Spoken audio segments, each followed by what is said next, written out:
तो देखिए, इजराइल लगातार अब हमास पर हमले कर रहा है, लेकिन यहाँ पर बाइडेन की डबल गेम भी सामने आ रही है।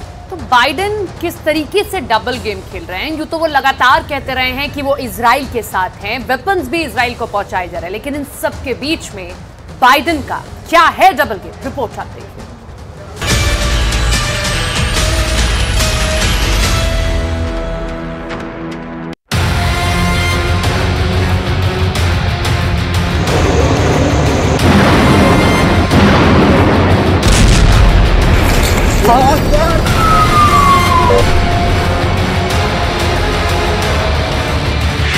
20 अक्टूबर को अमेरिका के 2 बंधक रिहा किए और 21 अक्टूबर को हजारों टन की राहत सामग्री गाजा के अंदर चली गई।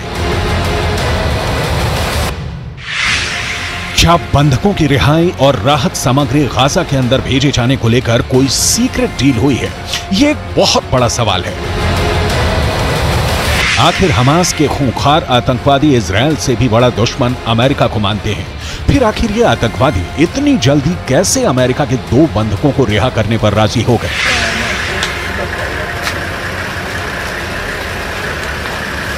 ये वो सवाल है जिसके जवाब से बड़ा कूटनीतिक गेम डीकोड होने वाला है।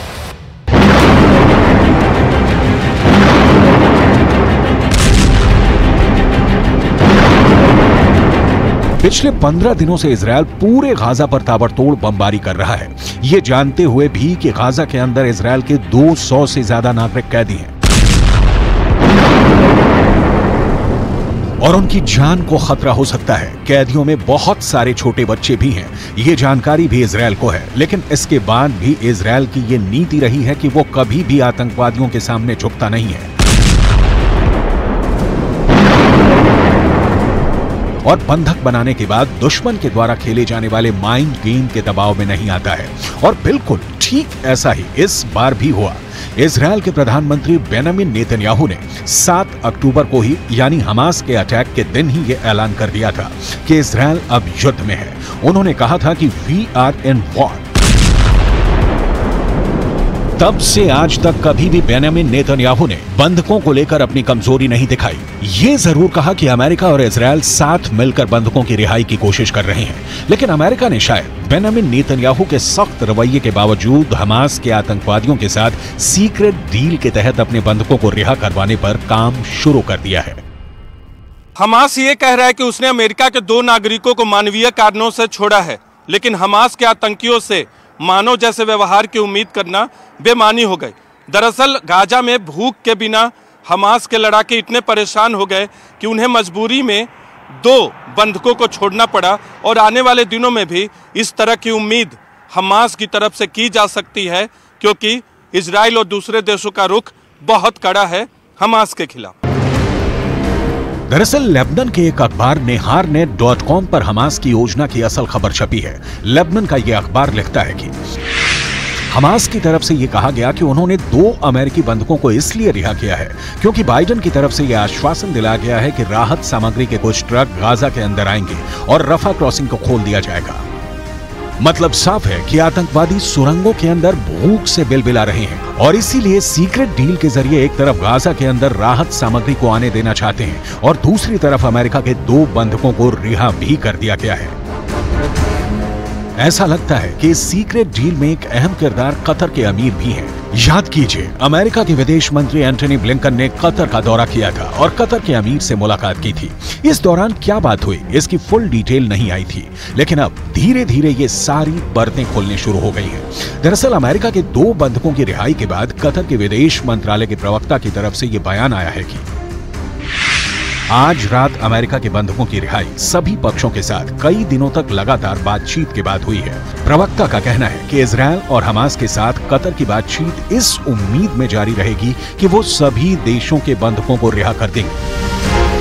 यानी बात बिल्कुल साफ है कि एक आतंकी संगठन हमास के बिचौलिए की तरह बातचीत कतर की सरकार कर रही थी। अब इस तरह हमास इसलिए कतर के कूटनीतिज्ञों की पीठ ठोकेगा कि राहत सामग्री से भरे हुए ट्रक गाजा के अंदर पहुंच गए हैं और जाहिर सी बात है कि गाजा के अंदर जब ये ट्रक जाएंगे तो इन पर कब्जा आतंकियों का ही होगा, क्योंकि गाजा पर जमीनी कब्जा आज भी हमास के आतंकियों का ही है और ये कोई नई बात भी नहीं है।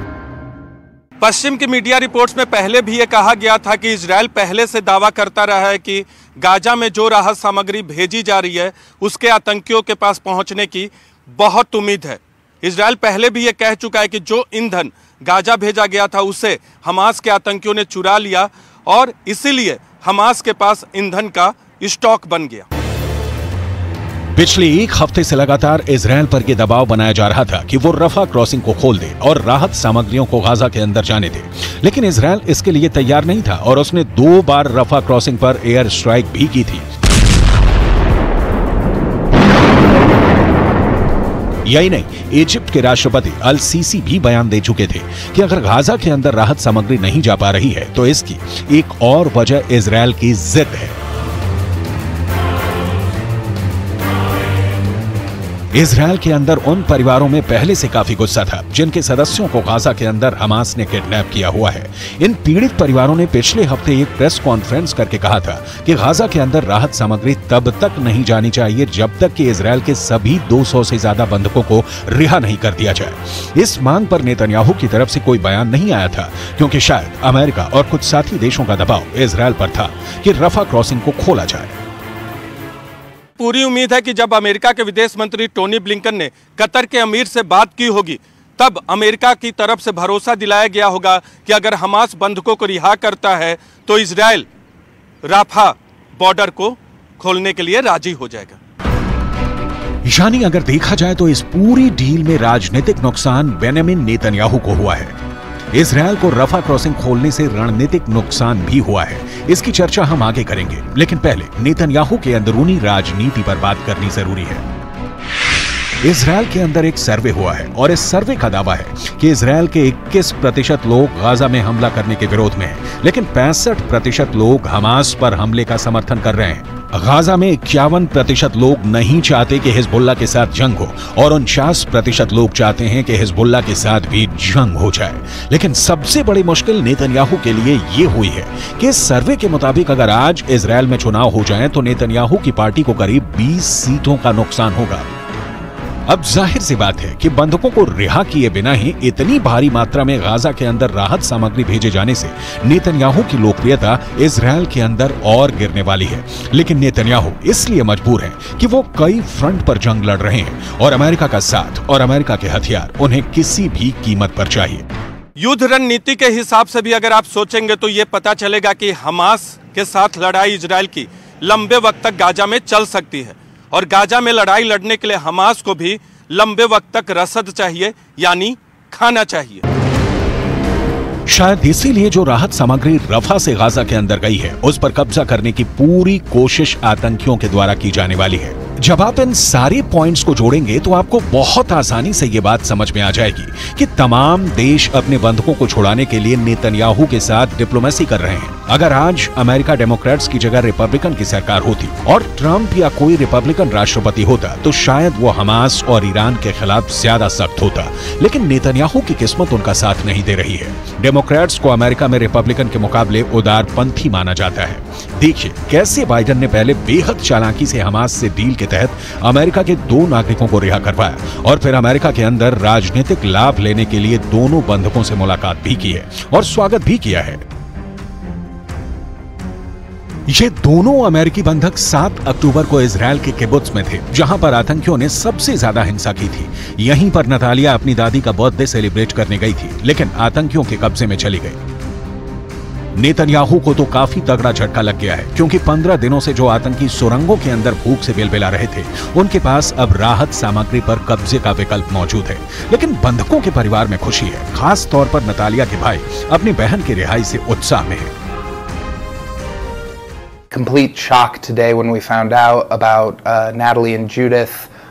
The media actually found out before we did, and so we were completely taken by surprise, and it was this overwhelming mixture of this happiness and sadness and guilt that there are still people that need to be rescued.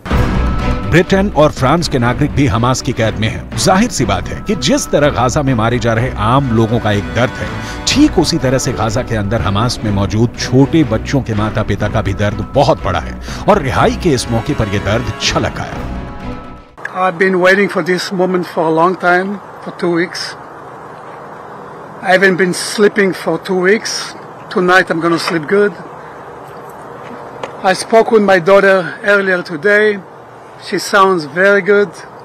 She looks very good. She was very happy. And she's waiting to come home. Her mother has a little scratch on her hand, but she told me it's nothing. She's okay. I spoke earlier with President Biden.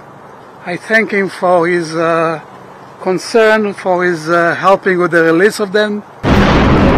कुल मिलाकर Israel और Hamas के इस जंग में एक great game चल रहा है, जिसका खामियाजा नेतन्याहू को भुगतना पड़ रहा है। नेतन्याहू जैसा सख्त जान जिसने अपने भाई को जंग में खोया है, वो कभी भी इतनी आसानी से रफा क्रॉसिंग खोलने का फैसला नहीं ले सकता था, लेकिन शायद अमेरिका का दबाव उनकी स्ट्रेटजी पर ज्यादा भारी पड़ा है।